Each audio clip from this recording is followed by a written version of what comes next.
మీ ఎలాంటి వ్యాపార ప్రకటనలకైనా వెంటనే మా ఛానల్ సంప్రదించండి. అందరికీ నమస్కారం. నేను శిరీష. ఈరోజు మనతో పాటు ఉన్నారు ప్రముఖ ఆధ్యాత్మికవేత్త, astrologer professor doctor Mullapudi Satyanarayana Murthy గారు. గురుగారితో మాట్లాడదాం. గురుగారు నమస్కారం. నమస్కారం మా శిరీష. గురుగారు, ముఖ్యంగా ఏలినాటి శని ప్రభావం తులారాశి వారికి ఎప్పుడు ప్రారంభమవుతుంది? ప్రారంభమైన తర్వాత ఎలాంటి జాగ్రత్తలు తీసుకోమంటారు? ఏ దైవారాధన చేయమంటారు? ఈ తులారాశి వాళ్ళు మొన్నటిదాకా అష్టమశనని ఇలా చాలా బాధలు పడి ఉన్నారనమాట. వీళ్ళు మళ్ళీ ఏంట్రా వీళ్ళు ఇప్పుడు ఏం నడుస్తాను అంటున్నారని మన ఇద్దరిని తన్నేస్తారు వీళ్ళు. అయితే ఈ శని మొన్నటిదాకా జరిగింది. ఇప్పుడు మంచి స్థానంలో కొద్దిగా వెళ్ళిందనమాట. జస్ట్ మొన్న పాపం వీళ్ళకి మార్చి 26, 2025 నుంచే వీళ్ళకి శని విడుదల చెయ్యాడు. కాబట్టి హ్యాపీగా వీళ్ళందరూ కూడా ఇప్పుడే వచ్చేస్తుంది దానికి కంగారు పడిపోతారు. 2039 జనవరి నెల వరకు ఏం కంగారు పడక్కర్లేదు, వీళ్ళు హ్యాపీగా ఉండొచ్చు. తర్వాత అప్పుడు జరగబోయేది మనకి శని మహాదశ 2039 జనవరి నుంచి 7.5 సంవత్సరాల పాటు జరుగుతుంది. అంటే 2045 నుంచి ఎండింగ్ డిసెంబర్, అంటే 2046 జనవరి వరకు సాగుద్ది అనమాట.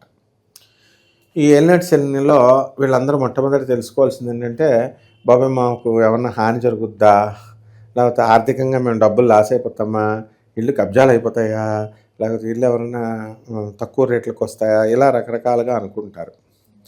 ఈ ఏలినాటి శని సమయంలో ఇలాంటివి జరుగుతాయి, డౌట్ లేదు. కానీ అవన్నీ కూడా మన కర్మల వల్ల జరుగుతాయి. ట్రైనింగ్ అనమాట. అంటే విద్యా విజ్ఞానం జరుగుద్ది. శుభ్రంగా బ్రహ్మాండంగా చదువుకునేటటువంటి అమ్మాయిని తీసుకెళ్ళి ఏ డైరెక్టరో చూసి, నువ్వు హీరోయిన్ అయితే బాగుంటుందమ్మా అంటాడు. జయప్రద తెలుసు కదా, మేము స్టూడెంట్స్గా ఉన్నప్పుడు, చిన్న స్కూల్ స్టూడెంట్స్గా ఉన్నప్పుడు జయప్రద నెంబర్ 1 అనమాట. ఇంటర్మీడియట్ రాజమండ్రి ఉమెన్స్ కాలేజ్లో ఎస్కేబిఆర్ రాజలక్ష్మి కాలేజ్. అప్పుడు మా మామయ్య మా చిన్నాన్నోళ్ళంతా ఆర్ట్స్ కాలేజీలో చదివేవారు. మనం స్కూల్ డేస్లో ఉండేవాళ్ళం. అప్పుడు ఆ అక్కకి ఎంతమంది లైన్ వేసేవారో తెలుసు. అంత ఫాలోయింగ్, అంత అందంగా అనమాట. ఏ డైరెక్టర్ చూసాడు సినిమాల్లో పనికి వస్తుందంటే వాళ్ళ నాన్న తీసుకెళ్ళి సినిమా హీరోయిన్ కింద చేసాడు, చదువుపోయా. అలా చాలామంది హీరోయిన్లకి అందరికీ కూడా విద్యా విఘ్నాలు, కొంతమందికి తల్లిదండ్రులు చూసి పెళ్ళిళ్ళు చేసేస్తారు. ఇవన్నీ ఏలినాటి శనిలో జరుగుతాయి. తర్వాత మొట్టమొదటి దశలో వీళ్ళకి అందరికీ కూడా ఖర్చులు ఎక్కువ అవుతాయి. కూతుర్ల పెళ్ళిళ్ళలో, కొడుకుల పెళ్ళిళ్ళలో, మనవళ్ళ పెళ్ళిళ్ళలో ఇలాగా ఏదో రకంగా మనకి డబ్బు ఖర్చు అవ్వడం. పెళ్ళి అనేది మామూలుగా పెద్ద పెద్ద కలెక్టర్లు కూడా చాలామంది పాపం రిజిస్టర్ ఆఫీస్లో రూపాయి ఖర్చు లేకుండా చేసుకుని ఆ డబ్బులను తీసుకెళ్ళి పేదవాళ్ళకి ఖర్చు పెడతారు, అన్నదానాల కింద దీని కింద. వీళ్ళు ఏం చేస్తారు, కమ్యూనిటీ హాలే 5 లక్షలు, 15 లక్షలు, 20 లక్షలు ఉంది ఇప్పుడు ఫంక్షన్ హాల్, అలా తయారైపోయింది. సో ఇవన్నీ వృధా ఖర్చులు. సో ఏలినాటి శని సమయం వచ్చినప్పుడు మనం ఎంతమందికి చెప్పినా ఏమీ అర్థం కాదు. మనకి 2వ భాగంలోకి వచ్చాడు శని. ఎక్కడికి వచ్చాడు? ఈ యొక్క తులారాశికి మనకి ఎప్పటి నుంచి స్టార్ట్? తులారాశికి రావాలంటే కన్యారాశిలో శని ఉన్నప్పటి నుంచి స్టార్ట్ అవ్వాలి. సో ఎప్పటి నుంచి స్టార్ట్ అయింది? మనకి 2036 ఆగస్టులోనే స్టార్ట్ అయింది. మనం ఇందాక ఏం చెప్పాం, 2039 జనవరి అన్నాం, అంటే తులారాశిలోకి రావడానికి. కానీ కన్యారాశిలోకే ఆల్రెడీ 2036 నుంచే స్టార్ట్ అనమాట, ఆగస్టులో.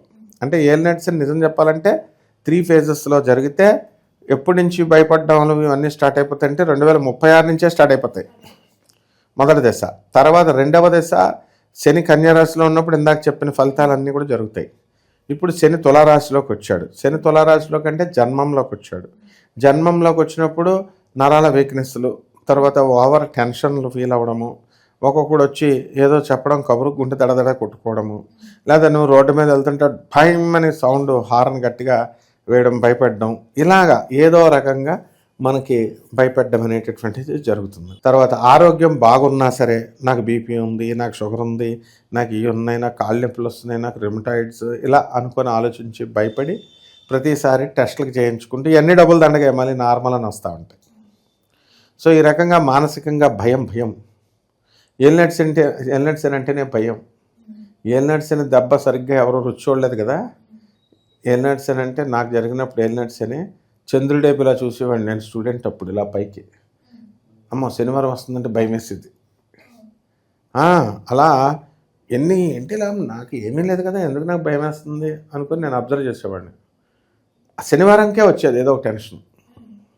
మళ్ళీ శనివారం పోయిన తర్వాత విచిత్రంగా మాయమైపోయింది. తర్వాత బీపీలు, షుగర్లు, వ్యాధులు, శరీరానికి సంబంధించి తప్పుడు సలహాలు ఇచ్చేటటువంటి మనుషులు, బ్రోకర్లు నోరు మూసుకొని వాడు ఇల్లు చూపించి, మనం ఇల్లు అద్దెకి పిలిచామనుకోండి, నోరు మూసుకొని ఇల్లు చూపించి వాడు కమిషన్ నాడు తీసుకుని వెళ్ళడం, మిగతా అన్ని విషయాల్లోనూ కలగజేసుకొని వెళ్ళి రాంగ్ సలహాలు ఇచ్చి లాస్ట్కి రిజిస్ట్రేషన్లు, డబల్ రిజిస్ట్రేషన్లు చేసిన ఇల్లులు అంటగట్టిన వాళ్ళు కూడా ఉన్నారు. నా ఫ్రెండు డాక్టర్ అహల్య అని, డాక్టర్ సురేష్ అని చెప్పేసి వీళ్ళిద్దరు ఉండేవారు భార్య భర్తలు. వాళ్ళకి ఒక పేషెంట్ వచ్చాడు, జాగ్రత్త వాడు పేషెంట్ వస్తున్నాడు, బీ కేర్ఫుల్ అని చెప్తే వాడు పేషెంట్గా వచ్చినాడు డాక్టర్స్తో దోస్తానా చేసి వాళ్ళ ఇంట్లో వాళ్ళందరితో దోస్తానా చేసి 45 లక్షలు పట్టుకుపోయాడు. వాళ్ళ ఆయన కూడా ఏదో చెప్పేస్తాడు కబుర్లో, వడ్డీ ఇచ్చేస్తాను ఇది ఇచ్చేస్తానంటే, ఆ డాక్టర్ గారు ఏం చేశాడు, వాళ్ళ భార్యను కూడా తలుపేసేసి ఇవ్వద్దంటుందని బంగారం కూడా ఇచ్చేసాడు. అంటే ఇదంతా ఏలినట్స్ సమయంలో జరుగుతాయి. అలాగే ఎన్ఆర్ఐలకు సంబంధాలు చూస్తాం మేమని వస్తారు కొంతమంది ఫారెన్లో, ఆల్రెడీ అక్కడ ఆడికి పెళ్ళి అయిపోయి ఉంటుంది, వీళ్ళు చేస్తారు, వాడు వీళ్ళని ఈ అమ్మాయిని తీసుకెళ్ళడు, వాడు అక్కడ ఉంటాడు, వాడి మీద పోలీస్ కేసు పెట్టడానికి వాడు ఇక్కడికి రాడు, ఈ రకంగా అనమాట. ఐబొమ్మ రవి వాడు ఏలినట్స్ ఏం జరుగుతుంది కాబట్టి వాడు పోలీస్ స్టేషన్లో దొరికాడు, పోలీసులు పట్టుకెళ్ళారు, లేకపోతే పట్టుకెళ్ళారు, ఆ విధంగా అనమాట. అయితే ఇప్పుడు మళ్ళీ మనకి 2045-46 సంవత్సరం మధ్యలోకి మనకి వెళ్తుంది కాబట్టి మనం ఏం చేస్తామంటే, అంటే 2036 నుంచి ఏంటంటే 2043 సంవత్సరం, 2044 సంవత్సరం వేసుకో రఫ్గా. అప్పటికి ఏమవుతుందంటే ఏలినట్స్ అని బాగా తీవ్ర స్థాయిలో ఉంటుంది. వాక్కులతో అందరినీ తిట్టిపడేస్తూ ఉంటాం, మొత్తం అందరూ దూరం అయిపోతూ ఉంటారు మనల్ని వదిలేసి. మనల్ని చూడగానే శనీశ్వరుడు గుర్తొచ్చేస్తూ ఉంటాడు వాళ్ళకి. సో మనం ఏది పట్టుకుంటే అది మటాష్. ఏలినట్స్ టైంలో ఏది పట్టుకుంటే అది మటాష్. ఒక ఇనప వ్యాపారం పట్టుకుంటే టాప్, ఆయిల్ వ్యాపారం పట్టుకుంటే టాప్. ఒక ముసలావిడికి ఏలినట్స్ టైంలో ఏ వ్యాపారం లేదు బాబు అంటే, సరే నూనె వ్యాపారం పెట్టు అని చెప్పాను నేను, నా స్టూడెంట్ అది చెప్పుడు. ఆ మామకి ఏంటో విచిత్రంగా ఎవరో ఏలినట్స్ నువ్వులు దానం చేస్తారు కదా, నా నూనె ఎవడో అలా పెడితే ఏ పంతులకి వేస్తే ఆ పంతులు కూడా భయపడిపోయి ఆ గుడి బయట అరుగు మీద పెట్టేసి వెళ్ళిపోయాడు. అది పెట్టి వ్యాపారం స్టార్ట్ చేసింది, ఈ రోజున కుబేర్రాలు అయిపోయింది. ఏలినట్స్ సమయాల్లో కూడా మనం మంచి జరుగుద్ది అనమాట. సో ఈ రకంగా కొన్ని పరిహారాలు చేసుకుంటూ వెళ్ళాలమ్మా. గురుగారు, మరి పరిహారాలు అన్నాను కాబట్టి ముఖ్యంగా ఎలాంటి పరిహారాలు చేసుకోమంటారు, ఏ దైవాన్ని పూజించాం? ఈ ఏలినట్స్కి శని జపం చేసుకోవాలా, శని స్తోత్రాలు చదవాలా, శనికి కిలోం పావు నల్ల నువ్వుల్ని, నల్లని వస్త్రాన్ని పేద బ్రాహ్మణులకి శనివారం నాడు ఉదయం 8 గంటలకు దానం చేసుకోవాలా. అలాగే దశమహావిద్యల్లో ఒకటైనటువంటి మహాకాళి అమ్మవారి కానీ తారా అమ్మవారి యొక్క మంత్ర అనుష్ఠానం జపాన్ చేసుకోవడం ద్వారా బ్రహ్మాండంగా ఉంటుంది. అలాగే రావి చెట్టు చుట్టూ ప్రదక్షిణం చేసుకోవడం, మేడి చెట్టు చుట్టూ ప్రదక్షిణం చేసుకోవడం, గురుదేవుడైనటువంటి దత్తాత్రేయ స్వాముల వారి యొక్క అనుష్ఠానము, వాళ్ళ యొక్క గురుచరిత్ర చదువుకోవడం ద్వారా బ్రహ్మాండంగా ఉంటుందమ్మా. అలాగే అనాథ పిల్లలకి, పేద పిల్లలకి, ఆ తర్వాత ఈ యొక్క సాధువులకి, వీళ్ళకి దాన ధర్మాలు చేసుకోవడం ద్వారా బ్రహ్మాండంగా ఉంటుందమ్మా.